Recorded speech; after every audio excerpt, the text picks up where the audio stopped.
తాకట్లో ఉన్న బంగారాన్ని విడిపించి ఆ రోజున మార్కెట్ ధర కట్టి మిగిలిన డబ్బును మీకు అందిస్తుంది కొమ్మూరి గోల్డ్.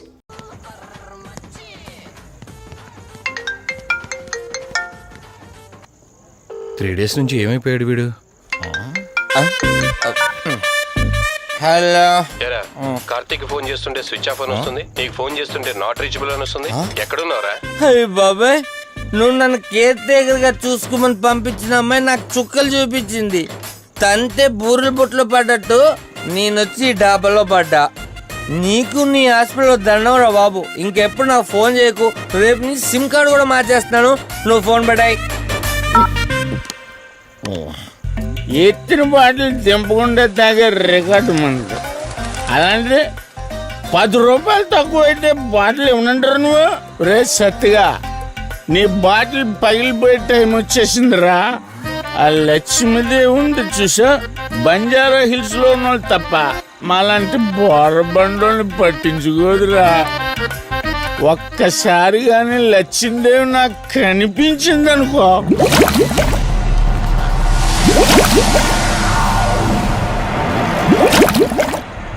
ఏ ఆ బుడబుడ సౌండ్ ఏంటి? ఇక్కడ లక్ష్మీదేవితో మాడదాం కదా నువ్వా?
రంజని,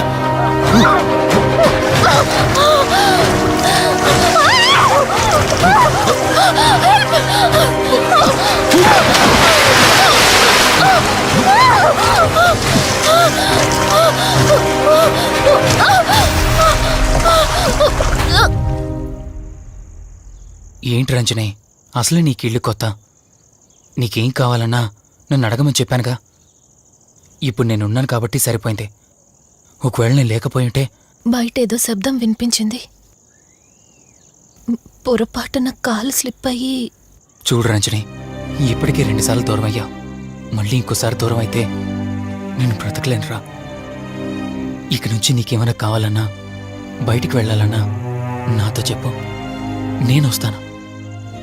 ఓకేనా?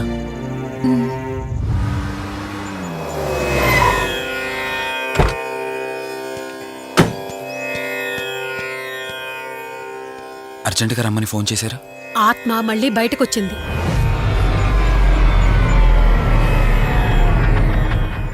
మరి మల్హోత్రా ఏమన్నారు?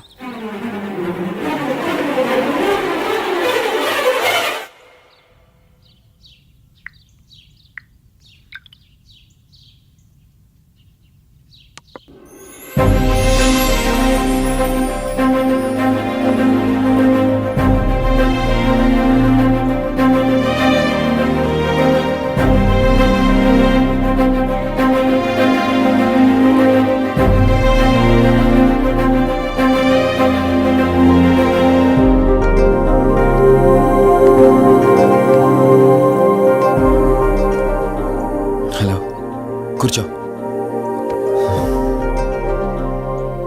ఎలా ఉన్నావు? బాగున్నాను.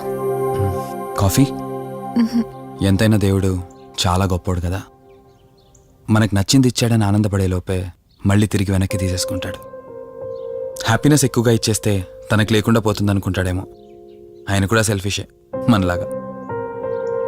ఇద్దరు మనుషులు విడిపోతే కష్టంగా ఉంటుంది, కానీ ఇద్దరు మనసులు విడిపోతే బాధగా ఉంటుంది. ఇదంతా చెప్పింది నేను బాధ పెట్టడానికి కాదు, ఏదో చెప్పాలనిపించింది చెప్పేశానంతే. సరే, లివ్ ఇట్. ఇంతకీ నేను ఇక్కడికి ఎందుకు పిలిచానంటే, మనం ఏదైతే ప్రాబ్లం సాల్వ్ అయిపోయింది అనుకున్నామో ఆ ప్రాబ్లం మళ్ళీ తిరిగి స్టార్ట్ అయింది. ఆ ఆత్మ మళ్ళీ బయటికి వచ్చిందని దుర్గాబాయ్ చెప్పింది. ఆ ఆత్మ నుంచి నువ్వు తప్పించుకోవాలంటే తప్పనిసరిగా నీ గతం నీకు తెలియాలి. నీ గతానికి సంబంధించి ఏదైనా వస్తువు కానీ ఇంకేదైనా నీ ఇంట్లో ఒక్కసారి ఆలోచించగలుగుతావా?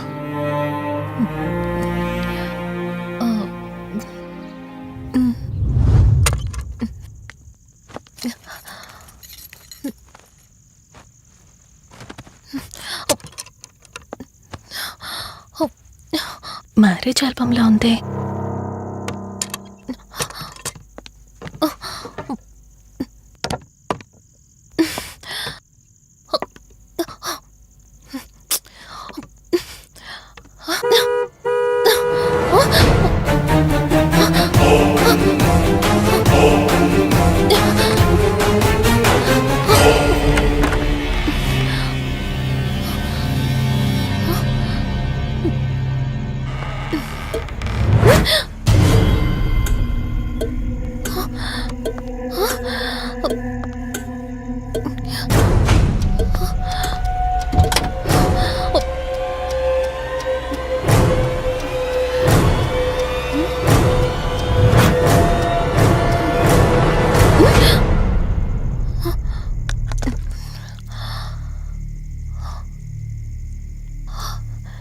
ఈ బ్లడ్ ఏంటి?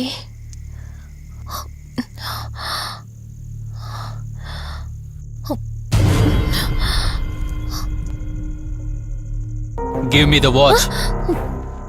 కార్ టిక్కీలో ఈ వాచ్ ఎందుకుంది? దీని మీద అంటిన రక్తం ఎవరిది? వాచ్ ఇటు ఇవ్వమన్నానా? నా దగ్గర ఏదో దాస్తున్నారు మీరు. రంజని, నా మాట విను, వాచ్ ఇటు ఇచ్చే. నా యాక్సిడెంట్ కి ఈ వాచ్ మీద ఉన్న రక్తానికి నా దగ్గర ఏదో దాస్తున్నారు. మీరేదో తప్పు చేశారు, అందుకే ఈ వాచ్ అడుగుతున్నారు. రంజని, చెప్పండి, మీరెవరినో చంపారు. నాకు నిజం తెలియాలి. Please tell me the truth. నాకు నిజం తెలియాలి. నిజం చెప్పు, నిజం చెప్పు అని అరుస్తున్నావుగా. అయితే విను, ఈ ఇంట్లో హత్య జరిగింది, కానీ చంపింది నేను కాదు, నువ్వు.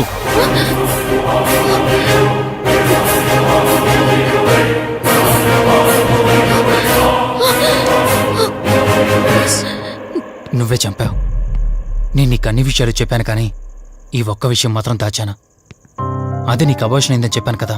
ఆ టైంలోనే యూఎస్ నుండి నా business partner Kaushik first time India వచ్చాడు.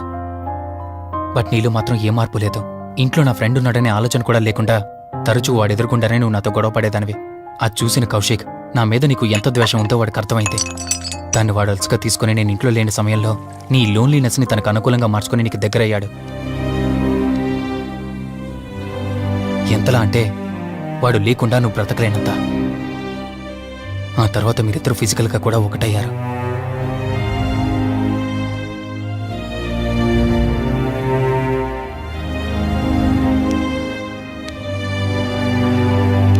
ఒకరోజు నేను ఆఫీస్లో ఉండగా కౌశిక్ మన ఇంటికి వచ్చాడు. Hi darling, my lovely angel. ఏంటి, నేను విన్నది నిజమేనా? యుఎస్ వెళ్ళిపోతున్నావట? Hey come on baby. వదులు, అడిగిన దానికి ఆన్సర్ చెప్పు. నేను వచ్చిన పని అయిపోయింది, so I'm going back.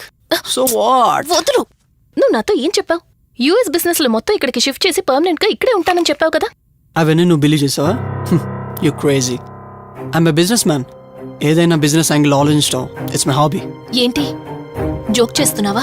Joke అనుకోవటం అది నీ ఇన్నోసెన్స్. కౌశిక్, అలా మాట్లాడుకో. అలా మాట్లాడితే నాకేదోలా ఉంది. నాకు తెలియకుండానే నా లైఫ్ లోకి వచ్చేసావు. లైఫ్ అంతా కావాలని నువ్వు అనుకున్నావు, బట్ నాకు కుదరాలి కదా. స్టూపిడ్ గా మాట్లాడుకో. నువ్వు నాకు కావాలి, నాతోనే ఉండాలి. నువ్వు నన్ను వదిలేసి వెళ్ళిపోతే నేను ఒప్పుకోనంతే. హే మన మీద లవర్స్ అన్నట్టు మాట్లాడతావేంటి? అంటే 10 నిమిషాల సుఖం కోసం ఇంతగా మోసం చేస్తావా? మోసమా? మోసం గురించి మనం మాట్లాడకూడదు డార్లింగ్. ఒకవేళ నేను చేసింది మోసం అయితే నీ హస్బెండ్కి తెలియకుండా నువ్వు నా దగ్గరికి వచ్చి పడుకోవడం నువ్వు వాడికి చేసింది మోసం కదా. Chill Ranjani, come on. వదులు కౌశిక్, ఇక నాకు లైఫ్ లో ఎప్పుడు కనిపించుకో. ఆగు రంజని, కౌశిక్ వదులు. Please. No. Come on Kaushik, Ranjani, please. Kaushik వదులు please. Come on Ranjani, Kaushik listen to me. Please. Ranjani, వద్దు Kaushik. Please Ranjani. Kaushik, hey Kaushik please please. Please. Kaushik. తను స్లిప్ అయి కింద పట్టంతో తల పగిలి చనిపోయాడు. సడన్ గా అదే టైంలో నేను వచ్చేసరికి మెంటల్ గా అప్సెట్ అయినా నువ్వు భయంతో నేనెంత చెప్తున్నా వినుకుంటా కార్ డ్రైవ్ చేసుకుంటూ వెళ్ళిపోయావు. అప్పుడే నీకు యాక్సిడెంట్ జరిగింది. నువ్వు వెళ్ళిపోయాక టెన్షన్లో ఏం చేయాలో నాకు అర్థం కాలేదు. ముందుగా బాడీని అక్కడి నుంచి తీసేయాలని శవాన్ని కారు డిక్కీలో పెట్టి ఊరు బయటికి తీసుకెళ్లి పూజ చేశాను. బహుశా ఆ టైంలోనే నా వాచ్ అక్కడ పడిపోయి ఉండొచ్చు. నీకు ముందు చెప్పినట్టు ఆ టైంలో నేను యూఎస్లో లేను. నీకోసం వెతుకుతూ ఉన్నాను. ఇప్పుడు చెప్పు, నేను చేసిన తప్పేంటి?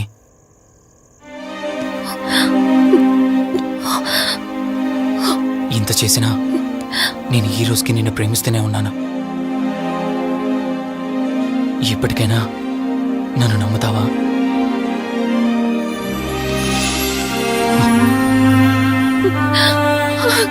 Sorry Rishi, I love you.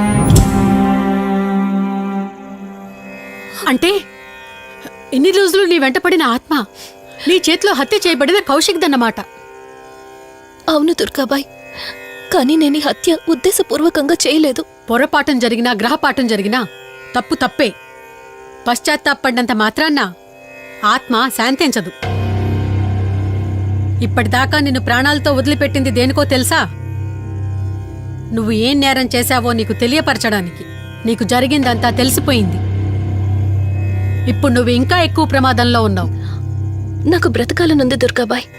క్షమించరాని తప్పు చేసినా ఇంకా నన్ను ప్రేమిస్తున్న నా భర్త కోసం. అది కాదు దుర్గాబాయ్, ఆత్మ అనేది ఉండడం నిజమైతే దేవుడున్న మాట కూడా నిజం. అలాంటప్పుడు ఏదో ఒక దారి ఉంటుంది కదా. నిజమే, ప్రతి సమస్యకు పరిష్కారం ఉంటుంది. ఈ సమస్యకి ఓ దారుంది, కాకపోతే కష్టంతో కూడుకున్నది. అదేంటో చెప్పండి దుర్గాబాయ్. ఎంత రిస్క్ అయినా పర్వాలేదు, నేను చేస్తాను. ఇక్కడి నుండి దక్షిణాన 80 కిలోమీటర్ల దూరంలో క్రీస్తు శకం 17వ శతాబ్దానికి చెందిన ఓ అతిపెద్ద పురాతన శివాలయం ఒకటుంది. 300 సంవత్సరాల కిందటికి చెందిన ఆ శివాలయం చాలా శక్తివంతమైనది. నిత్యం దీపారాధన జరిగే ఆ గుడి ఓ కారణంగా మూసివేయబడింది. ఇక అప్పటి నుండి ఇప్పటి వరకు ఆ ఆలయంలో దీపారాధన జరగలేదు. ఇప్పుడు ఆ దీపం కనుక నువ్వు వెలిగించగలిగితే కౌశికాత్మ నిన్ను వదిలి శాశ్వతంగా వెళ్ళిపోతుంది. చేస్తాను దుర్గాబాయ్, దీపారాధన చేస్తాను. జాగ్రత్త.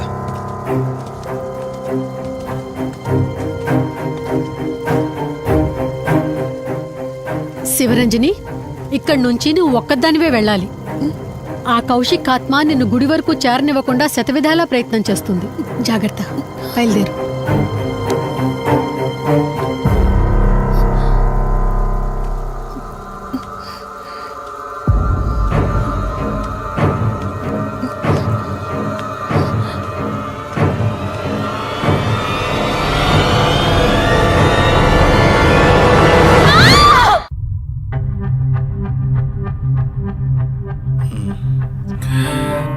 కంగారు పడాల్సింది ఏం లేదురా. టెస్టులన్నీ నార్మల్గానే ఉన్నాయి. ఎక్స్రేలో కూడా ఏం లేదు. కాకపోతే బీపీ కాస్త రేజ్ అయినట్టుంది. దాంతో కళ్ళు తిరిగి స్పృహ తప్పింది. ఇంకో 10 నిమిషాల్లో స్పృహలోకి వస్తుంది, తీసుకెళ్ళిపోవచ్చు. మరి తన హస్బెండ్కి ఇన్ఫార్మ్ చేసావా? చేశాను, బయలుదేరాడంట. Excuse me. Yes, I'm Rishi, Ranjani husband. Please come. మీ గురించి వెయిటింగ్. తనకి ఎలా ఉంది doctor? Nothing to worry, she's out of danger. Present బానే ఉంది. Thank god. హాస్పిటల్లో ఉందని కాల్ వస్తే తనకేమైందో అని చాలా కంగారు పడ్డాను. Thank you doctor, thank you so much. చెప్పాల్సింది నాకు కాదండి, కార్తీక్కి. ఓ సారీ, కార్తీక్ అంటే మీరేనా? మీరే గానీ లేకపోతే మళ్ళీ నా రంజని నేను కలిసేవాడినే కాదేమో. తనకి మీకు ఏ పరిచయం లేకపోయినా ప్రాబ్లంలో ఉందని తెలిసి సొంత మనుషులు ఆదరించారు. మీ రుణం ఎప్పటికీ తీర్చుకోను. నో మిస్టర్ రిషి, అంత పెద్ద మాటలొద్దు. లేదండి, అవిటి మనిషికి సాయం చేయాలంటే జాలిగాను ఉండాలి. తెలియని మనిషికి సాయం చేయాలంటే మంచి మనసు ఉండాలి. అది మీకుందే. Thank you. అయినా తను వచ్చేప్పుడు ఒక మాట చెప్పుంటే నేనే మీ ఇంటికి తీసుకొచ్చేవాడిని. అంటే వదిన్ని పాపని చూడాలనిపించిందంట. It's okay, I can understand. Doctor, X-ray ఒకసారి చూడండి. ఆల్రెడీ చూశాను కదా దుర్గాబాయ్, పర్ఫెక్ట్ గా ఉంది. మళ్ళీ చూడ్డానికి ఏముంది? ఇప్పుడు మళ్ళీ చూడండి.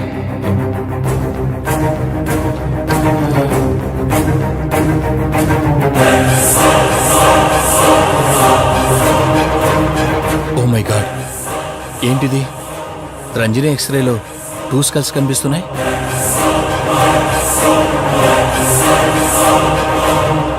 నేను అర్జెంటుగా రంజనిని కలవాలి.